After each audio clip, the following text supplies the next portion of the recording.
What's good, Panther Nation? It's your boy, Myron McRae, a.k.a. Tornado McRae across the skies of the internet, here with another episode of Panther Pride TV, your one-stop shop for all your Panther notifications and your Panther obligations. And happy Wednesday to all of y'all, man. Hope you're having a good Wednesday. Hope everything's going smooth. Hey, listen, spooky season's here. Fall's around the corner. Football season in full effect.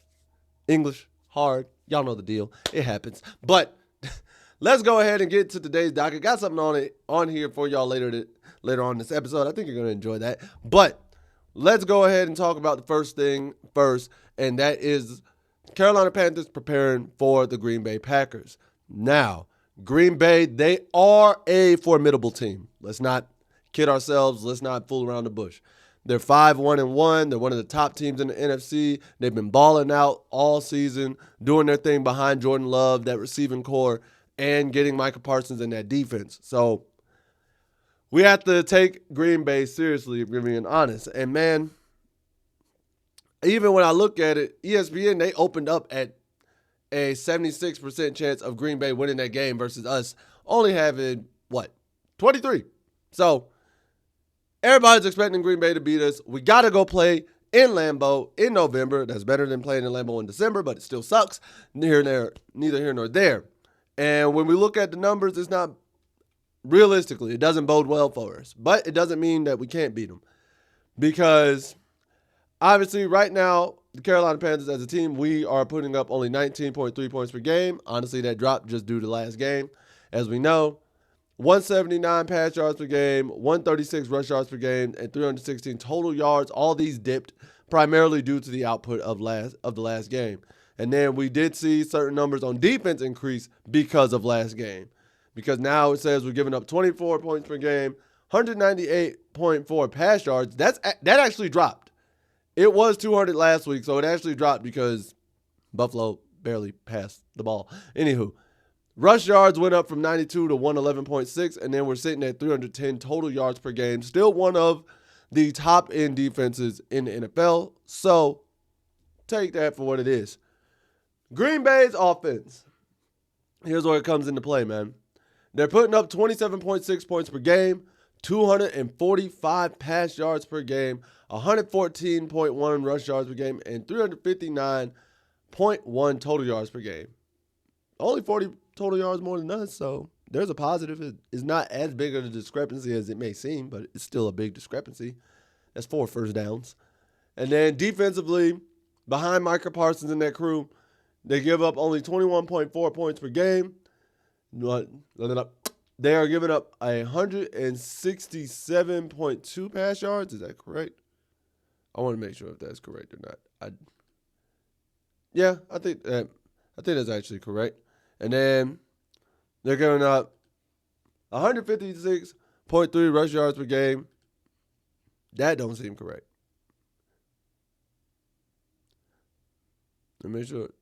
Okay, yeah, that's the number that's incorrect. So my apologies, squad. They are actually giving up. It is a 78.9 rush yards per game and then 210 pass yards per game, coming out to a total of 289.4 yards per game. So my apologies for not getting the rush and pass yards. The total yards I got correct, and the points per game I got correct. It was the pass and rush. So apologies for that. If y'all were doing quick math like, yo, what the hell, Myron? That doesn't add up. It's 78.9 and 210.6. But overall, I say that to say this. Green Bay, as good as they are beatable. Nani? Anybody's beatable. Like, let's keep it a buck. Let's keep it a stack. Let's keep it honest. Anybody is beatable on any given day. You and I both know that. And Green Bay is beatable. They have a loss to Cleveland and a tie with the Cowboys. And we beat the Cowboys. So, and if I'm being honest, you throw us up against Cleveland, I pick us every day against Cleveland. So, they're beatable. It's possible. Is it going to be hard? Absolutely. But it's possible, man. It is very, very, very, very possible. I I want Carolina to win this game because I feel as though this could get us back on track. I think all of us want Carolina to win this game because if you don't, are you really a fan? Got to be truthful with you there. But it's going to be one of those hard-fought games. Their weakness is their pass defense, and that has not been our strong suit as opposed, like their rushing defense. Hey, it's formidable. You got Micah Parsons over there. Can't sit there and lie and say Micah Parsons ain't a great defensive player and knows how to stop the run. So it's going to be an uphill battle. And then their strength is against our weakness on defense because their strength is their pass game and our weakness is our pass coverage. So this is going to be a tough game for Carolina. No ifs, ands, or buts. However, I need Carolina to win because one thing I'm not going to do is have us lose to a team that's wearing this on Sunday. I'm sorry, bro, but there's no way on God's green earth is Green Bay going to wear this on Sunday and I'm going to be happy with myself if we lose. What? Bro, do you see? They even got the leather head design. Like, I know they bring this back every year for a little bit, but the fact that they actually went with the leather helmet design on the helmets this year, too. Usually they're just plain brown. But they're whipping these out, these ugly jerseys, on us on Sunday. So, Carolina, take some pride about yourself and go dog walk them because they're like, yo, we could don the ugliest drip and we're going to still dog walk Carolina. I don't appreciate that. I don't like that. Y'all could have used that against Pittsburgh when they went with their throwbacks. But no, you want to pull it out against us? Yeah, nah. Bump all that. Bump that, bro. I have some respect about this team, and you're not about to just whip out your ugly jerseys on my boys. Because look good, play good. They're like, look good, you feel good. You feel good, you play good. And there's no way they feel good rocking them jerseys. And like, yeah, this the drip. This what we need against Carolina to give us the... Man. Nah, we not doing that. We not doing that. So, Carolina, we could do it. I do think one of the matchups I really am going to pay attention to or I really want to watch is... Obviously, our D-line, how do we stop Josh Jacobs? And then J.C. Horn, I want to say, I'm curious as to who J.C. Horn is going to be lined up against. Whether it be Christian Watson coming back, whether it be Romeo Doubs, whether it be, I want to say Marquise Golden that they got. I'm curious as to who J.C. is going to be lined up against and how that's going to play out. I think it'll be really nice and really cool, just from a matchup standpoint. And then, obviously, who's covering T-Mac and Micah Parsons versus Rico Dowdle? Like, that. These are some matchups, man. And then you got two young quarterbacks, and I'm hoping Bryce Young and Jordan Love putting on a show. It's going to be beautiful. No ifs, ands, or buts about that. Next, obviously, it is time for the Panthers Pride Fantasy Football Fantasy League update. Forgot I've had that button on today. So here is the current update for the Panthers Pride Fantasy Football League in terms of records, man. All right, so sitting atop the standings now with the best record is the Bryce is right at 6-2. In the 5-3 group, you have Skinny with 2 tats, T-Mac Tutties, You Damn Skippy, Down Since 95, and Leave Our Mark. And the way they're ordered is how I saw it in the ESPN app. So take it up with them, not me. In the 4-4 group, you have Hornhub, Go Getters, Renfro, Re-Up. At 3-5, you have Better Call Hall. You have My Legend of Zelda at 2-6, which should have been 3-5 if Krosky Merritt actually showed up just for 3 points, bro. I lost by 1 this week, and I'm pissed. And then S2 is at 0-8. And then moving to the power rankings. Remember, these power rankings are made by the ESPN app. I do not make these. I just report it. So, the bottom 6 have not changed. S2 at 12, Legend of Zelda, the Legend of Zelda at 11, Better Call Hall at 10, or the League of Zelda, I'm sorry. Better Call Hall at 10, Refro Re-Up at 9, Go Getters at 8, Hornhub at 7. Now, here's where the shift comes in. You Damn Skippy remains at number 6. Leave Our Mark fell from 2 to 5.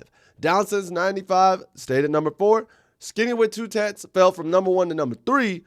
T-Mac Tutties jumped from 5 to 2. And the Bryce is Right is now went up from 3 3-2-1. So that is your current Panther Pride Fantasy League update for you, man.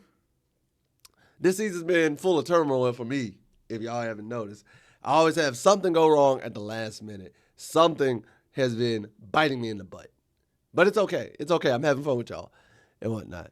And thirdly, so I found this, and I think y'all are going to like this. So we got a dispatch from our commander. And I know some of you were kind of curious, like, what does that mean? What are you talking about? And I was on the internet, and I was sharing the videos, doing my thing, and this is what was found by me. This page actually liked yesterday's podcast post that I put up. And so I have to give this page some love. So I found a General Bryce Young Twitter page. Because if y'all remember how there was a General Andrew Luck page, there's a General Bryce Young page. It only has like 2,000 followers, and I have to give him a shout out because this page had me dying last night, bro. And I had to put it on the channel today. So it's like, dearest mother, my gut assured me we'd feast. Instead, the grazing herd devoured us whole, led by cook who served 216 yards of humble pie. Lieutenant Dalton fought bravely, but alas, brought a butter knife to a cannon fight. I must return, Bryce. And it keeps going, bro. These were creative. These were really creative. Next one says, dearest mother, Private Dowdle is promoted to sergeant. He runs like a pie stuffed with dynamite, bursting in every direction and leaving only soot and feathers. Chuba's service is remembered, but the regiment now follows Rico's storm. Bryce. And this is the last one, so I had to, bro. It says, loyal townsmen of the Carolinas, I humbly ask you to retweet my dispatches as if they were intercepted letters from the enemy lines. Too many camp followers remain unaware, but with your aid, we shall spread war cries, mischief, Panther pride, and glory across the land. Bryce. Aye, Commander General. Aye, General Bryce Young. I shall let the world know. So if you have not, and you want just some fun in your life on Twitter or something like that, just to make you laugh, make you smile, go follow the General Bryce Young page. These were gold to me. I loved it, and I'm doing my part in retweeting the dispatches, and I will continue to retweet it. And what I'm going to do moving forward, I'm going to pick at least one General Bryce Young tweet to show to y'all every week. Like from now on for the rest of the season, that is what I'm going to do. I think these are funny, and I think it just adds to the lore that we got going on here. So, hey, shout out to the General Bryce Young page. Hope y'all are doing great, man. If you're running this, if you watch this, I'm going to tag you in it just so you know. So when I post it on Twitter, be prepared. But this was awesome, and I loved it. Now, before we get into that, time to look at our Panther Pride freeze frame of the day. And actually, it is a little Halloween photo. Some of the Panthers rookies and young guns did a little Halloween trick-or-treat special at the Atrium Kids Hospital in Charlotte, which I loved, and I thought these were great. If y'all haven't seen it, go on to Panthers.com and go check them out. You got T-Mac as Maui. I saw Jimmy Horn as Scooby. They had Lathan Ransom was Miles Morales, and it was just a bunch of fun, and I love this for the kiddos. They seemed like they had a blast, and it was really fun, and this warmed my heart because I love Halloween, and I love just making kids happy and seeing the kids happy, having a good time, especially around Halloween season, bro.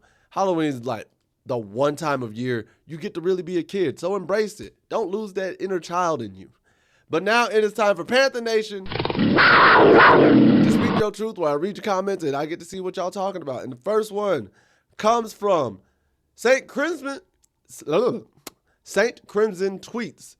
Says, Chuba not losing his spot due to injury. It's simply being outperformed before and after the injury. At some point, you have to make the switch. The number 2 is clearly taking advantage of every opportunity, and the starter isn't. Now, I'm going to say this. I agree that Chuba did get outperformed, but it was not until after the injury. And here's the reason why. Because looking back on everything, right? First game against the Jaguars, Rico only got 3 carries. Chuba got 16. Rico got 3 carries for 12 yards. Chuba got 16 for 57. Week 2, and I had to go back and recheck this. Week 2, it was Rico got 6 carries for 9 yards. Chuba had 10 carries for 38. See what I'm saying?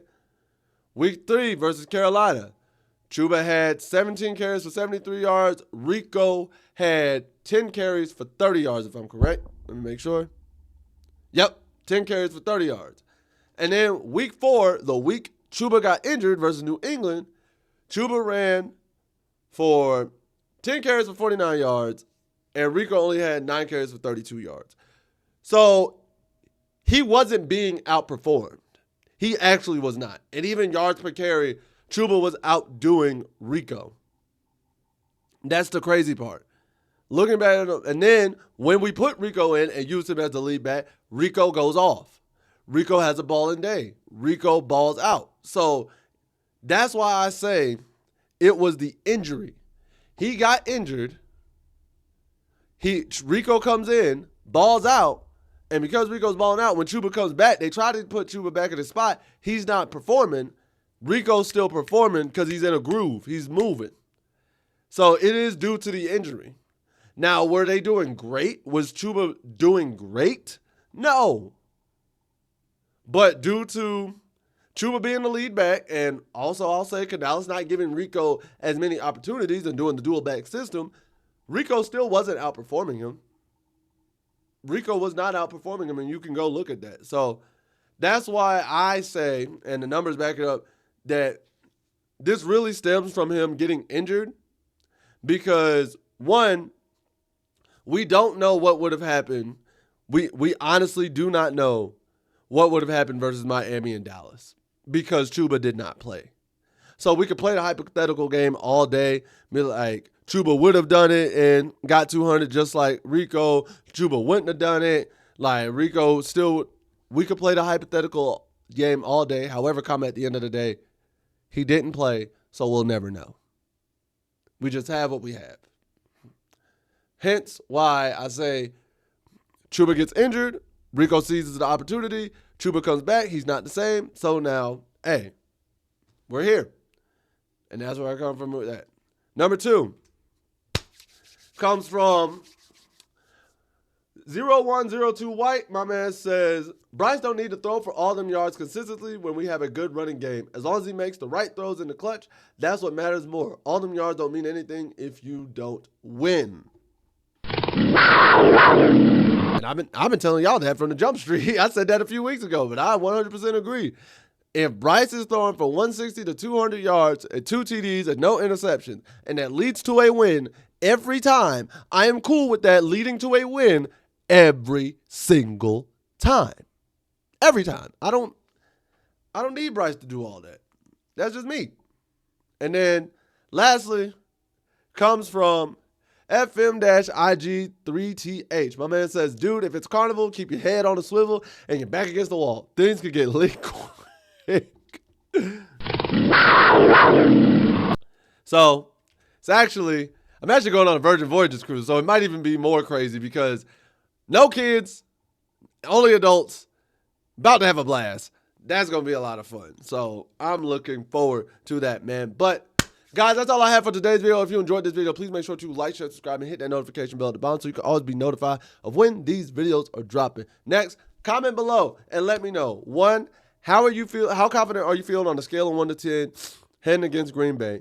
2, again, with the fantasy update, is everything looking the way you want it? Is everything shocking to you? And things of that nature. And 3, do y'all like the General Bryce Young tweets? Like, I'm genuinely going to keep doing them. I love these. Tell me what y'all thought about these and if y'all went and go follow the page. And let me know everything else in the comment section below. And also, if you want to see just more of my personal content and my other content, you can follow me on my personal YouTube page at Tornado McRae.